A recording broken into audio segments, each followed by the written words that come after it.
Good evening, everyone. Myself, Anirban Datta from BB Investments. Welcome to Evening Analysis, য'ত আমি demand and supply জোনছৰ analysis কৰোঁ। চ' কালি আমি কেইটামান আপোনালোকৰ কাৰণে জোনছ প্ৰেজেঞ্চ কৰিছিলোঁ। সেই জোনকেইটা কেনেকৈ ধৰণে ৰিয়েকশ্যন দিছে আমি তাৰ কাৰণে প্ৰথম এবাৰ চেক কৰি লওঁ। ফাৰ্ষ্টলি আছে আমাৰ চাওক Bharat heavy electricals limited. Okay, so' Bharat heavy electricals লিমিটেডত আমি দেখিব পাইছোঁ যে মাৰ্কেটে আমাৰ ষ্টপ লছ হিট কৰিছে।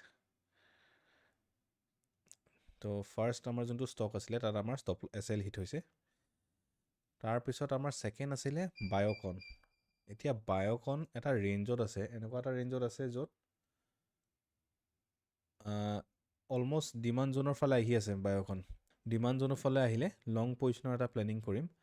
যিহেতু ইয়াত এটা ছাপ্লাই জোনো আছে, এই ছাপ্লাই জোন আৰু ডিমাণ্ড জোন দুয়োটা এতিয়ালৈকে ভেলিড হৈ আছে আৰু দুয়োটা জোনৰ কাৰণে আমি ৱেইট কৰি আছোঁ। যদি মাৰ্কেট তললৈ আহে, ডিমাণ্ড জোনলৈ আহে, তেতিয়া আমি লং পজিশ্যনৰ কাৰণে প্লেনিং কৰিম, আৰু যদি মাৰ্কেট ছাপ্লাই জোনলৈ যায় তেতিয়াহ'লে আমি শ্বৰ্ট পজিশ্যনৰ এটা প্লেনিং কৰিম। নেক্সট আছে আপোনাৰ পেট্ৰনেট জোনৰ পৰা এটা ৰিয়েকশ্যন দিছে। এইটো আমি এণ্ট্ৰি বনাই থৈছোঁ। ইয়াত এতিয়া আমি টাৰ্গেট আমাৰ ফুলফিল হোৱা নাই, যিহেতু আমি হোল্ড কৰি আছোঁ। চ' ইয়াত আপোনাৰ ছাপ্লাই জোনত মাৰ্কেট ধুনীয়াকৈ আহিছে। ছাপ্লাই জোনত আহি পেলাই এটা ধুনীয়া ৰিয়েকশ্যন দিছে চক। চ' ইয়াৰ এটা এতিয়াও ভিউ আমাৰ শ্বৰ্ট পজিশ্যনৰ ভিউ এটা আমি প্লেনিং কৰি থৈছিলোঁ, আৰু তাত আমাৰ এতিয়া এইটো এক্সিকিউট হৈ আছে।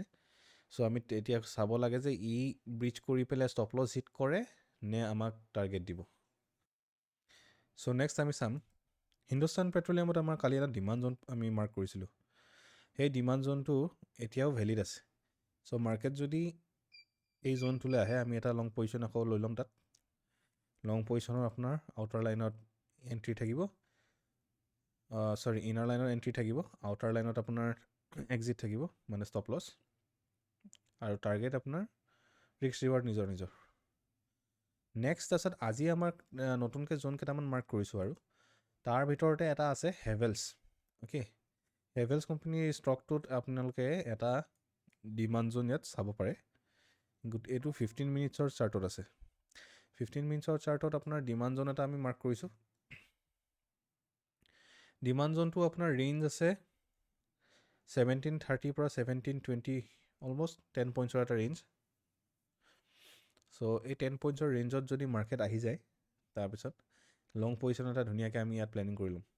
সদায় কেলকুলেশ্যনৰ ওপৰত নিজৰ ৰিস্ক ৰিৱাৰ্ড ৰেচিঅ' মেইনটেইন কৰিহে সদায় এণ্ট্ৰি ল'ব, আৰু সেই হিচাপতে আপোনালোকৰ নিজৰ টাৰ্গেটত ৰাখিব পাৰে। ইয়াতে আমি মেইনলি ইয়াৰ জোনটো ডাঙৰে আছে, চ' আমাৰ কাৰণে প্ৰিফাৰেবল হ'ব এইটো। Edit date. নেক্সট আছে আমাৰ ওচৰত ফাইজাৰৰ এটা ছাপ্লাই জোন আছে, 15 মিনিটছতে আছে এইটো। এই ছাপ্লাই জোনটোত মাৰ্কেট এতিয়া বৰ্তমান চাব গ'লে এটা ৰেঞ্জ বাউণ্ড হৈ আছে। আমি যদি চাওঁ, আমি ইয়াত মাৰ্কেটটো ৰেঞ্জ বাউণ্ড দেখি আছোঁ। এক মিনিট, এইটো এটা ৰেঞ্জ বাউণ্ড মাৰ্কেট। এই ৰেঞ্জৰ পৰা আইদাৰ তললৈ নহ'লে ওপৰলৈ কোনোবা ছাইডে মুভ দিব। চ' যদি ওপৰলৈ মুভ দি পেলাই জোনলৈ আহে, এই জোনলৈ আহিলে আমি তেতিয়া ইয়াক আকৌ শ্বৰ্ট পজিশ্যনৰ কাৰণে প্লেনিং কৰিম। চ' শ্বৰ্ট পজিশ্যনত প্লেনিং কৰিলে ইয়াৰ ৰেঞ্জ থাকিব আপোনাৰ 5181 পৰা 5217।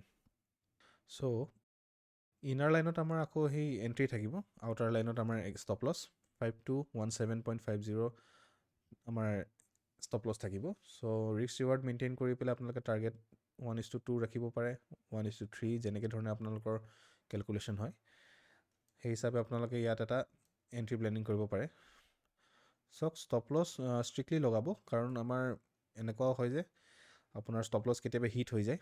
চ' ষ্টপ লছ যদি হিট হৈ যায়, আপোনালোকৰ ট্ৰেডটো যাতে এটা মিনিমেল লছত থাকে, আপোনাৰ বিয়েৰেবল লছ যোনটো আমি কওঁ। ধৰি লওক আপোনাৰ কেপিটেল যিমান আছে তাৰ এগেইনষ্টত আপুনি যিমানটো ৰিস্ক ল'ব বিচাৰিছে, সেই হিচাপত সদায় ষ্টপ লছ আপোনাৰ মেইনটেইন কৰিব, নহ'লে এক্সেছ লছ হোৱাৰ চান্স থাকে। কাৰণ মাৰ্কেট কেতিয়াবা এনেকুৱা হয়, ফটককৈ পৰি মেলি বহুত ফাষ্ট আপোনাৰ ৰিয়েকশ্যন দি পেলাই পৰি গৈ থাকে। তেনে ক্ষেত্ৰত ষ্টপ লছ যদি আপুনি লগাই নথয়, আপোনাৰ ষ্টপ লছৰ মাৰ্কিঙতকৈ বহুত তলত গুচি যাব পাৰে কেতিয়াবা মাৰ্কেট। তেনে আপোনাৰ দৰকাৰতকৈ বেছি লছ হৈ যাব পাৰে। চ' আপুনি ষ্টপ লছ সদায় লগাই ৰাখিব। নেক্সট আছে বেংক অফ বৰোদা।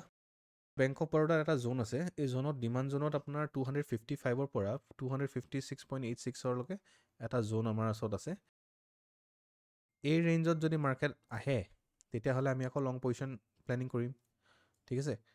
চ' এইটো চিম্পলে হয় বাৰু, আপোনালোকে খালি জোনছকেইটা মাৰ্ক কৰি ল'ব, যাতে আপোনালোকে যদি ট্ৰেড লয় বা আপোনালোকে যদি ইয়াক চাবও বিচাৰে, অকল বোলে এনালাইচিছ কৰি চাব বিচাৰে বোলে জোনছখিনি কেনেকৈ কাম কৰিছে, তাৰ কাৰণে আপোনালোকে লাইভ মাৰ্কেটত এইটো জোনকেইটা এতিয়া মাৰ্ক কৰি ল'ব পাৰে আৰু লাইভ মাৰ্কেটত পিছত টেষ্টিং কৰিব পাৰিব আপোনালোকে। নেক্সট আছে আমাৰ বাজাজ ফাইনেন্স। বাজাজ ফাইনেন্সৰ আমাৰ ছাপ্লাই জোনো আছে, এটা ডিমাণ্ড জোনো আছে। ছাপ্লাই জোনটো আছে আমাৰ আগতৰ এইটো অক্টোবৰৰ 15 তাৰিখৰ এটা ছাপ্লাই জোন আছে আমাৰ 15 মিনিটছ টাইম ফ্ৰেমত। এই ছাপ্লাই জোনটোত মাৰ্কেট এতিয়ালৈকে অহা নাই। মাৰ্কেট এবাৰো ছাপ্লাই জোনটোৰ ওচৰলৈ অহা নাই, যিহেতু এটা আমি মাৰ্কেটটো অভাৰঅল চালে এটা ডাউন ট্ৰেণ্ডত গৈ থকা নিচিনা দেখিছোঁ। আপোনাৰ ইয়ালৈকে এটা ডাউন ট্ৰেণ্ডে সিহঁতি মেইনটেইন কৰিলে। তাৰপিছত ইয়াত এটা ৰিভাৰ্চেল লৈছে, ৰিভাৰ্চেল লৈ পেলাই এতিয়া মাৰ্কেট বৰ্তমান ওপৰলৈ গৈ আছে। যদি ওপৰলৈ গৈ পেলাই এই ৰেড জোনটোত আহে, তাৰমানে ছাপ্লাই জোনত যদি আহে, ছাপ্লাই জোনৰ পৰা আমি এটা শ্বৰ্ট পজিশ্যন আকৌ প্লেনিং কৰিব পাৰোঁ। আৰু লগতে ইয়াত আমি আৰু এটা চাম যে আজিৰ দিনটোত এটা আমি ডিমাণ্ড জোনো পাইছোঁ। তো কাইলৈ যদি মাৰ্কেট এই পজিশ্যনটোৰ পৰা যদি ইয়াত ফল কৰে, যদি ইয়ালৈ ফল কৰে, তেতিয়া আমি ইয়াত আকৌ লং পজিশ্যন এটা প্লেনিং কৰিম। আমাৰ ষ্টপ লছ ইয়াত হ'ব, এণ্ট্ৰি এই লাইনডালৰ তলত হ'ব ইনাৰ লাইনত, আৰু আমাৰ টাৰ্গেট থাকিব 1:2 ৰিস্ক ৰিৱাৰ্ড আমাৰ জেনেৰেলি থাকে। চ' আপোনালোকৰটো নিজে কেলকুলেট কৰিব, আপোনালোকে যদি 1:3 ল'ব বিচাৰে 1:3ও লওক, কিন্তু সদায় আপোনালোকে ষ্টপ লছটো মেইনটেইন কৰিব। আৰু তাৰপিছত যদি কেনেবাকৈ মাৰ্কেট ইয়াৰ পৰা যদি ওপৰলৈ গুচি যায়, ইয়ালৈ এই জোনটোলৈ গুচি যায়, এই জোনলৈ গ'লে আমি এটা শ্বৰ্ট পজিশ্যন আকৌ তাত প্লেনিং কৰিম। শ্বৰ্ট পজিশ্যন প্লেনিং কৰাৰ লগে লগে আমাৰ হেৰি হৈ যাব, ইয়াত আপোনাৰ জোনত 7,222.90 পৰা 7,258ৰ এটা জোন আছে। চ' সেই জোনটোৰ ভিতৰত যদি আহি যায়, আমি এটা শ্বৰ্ট পজিশ্যন ল'ম। চ' আপোনালোকে কাইলৈ কাৰণে এইকেইটা ডিমাণ্ড জোনছ, ছাপ্লাই জোনছ অলপ মাৰ্কিং কৰি ল'ব পাৰে, আৰু লাইভ মাৰ্কেটত আপোনালোকে চাব পাৰে কেনেধৰণৰ ৰিয়েকশ্যন দিছে। তাত যদি আপোনালোকে ভাবে যে ৰিয়েকশ্যনকেইটা ভাল দেখি পায়, তেতিয়াহ'লে আপোনালোকে নিজে এণ্ট্ৰি লৈ ট্ৰেড ল'ব পাৰে।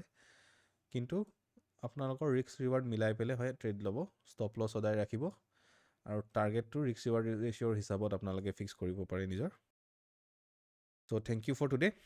আপোনালোকে যদি এনেধৰণৰ আৰু ভিডিঅ' চাব বিচাৰে, আমি উইকত এনে ভিডিঅ' আপলোড কৰি থাকোঁ। চ' আপোনালোকে চেনেলটো ছাবস্ক্ৰাইব কৰি থ'ব পাৰে, যাতে যেতিয়াও এনেকুৱা ভিডিঅ' আমি আপলোড কৰোঁ আপোনালোকে ইনফৰ্মেশ্যন পাই যায়। অ'কে, থেংক ইউ ফৰ ৱাচিং and have a nice day.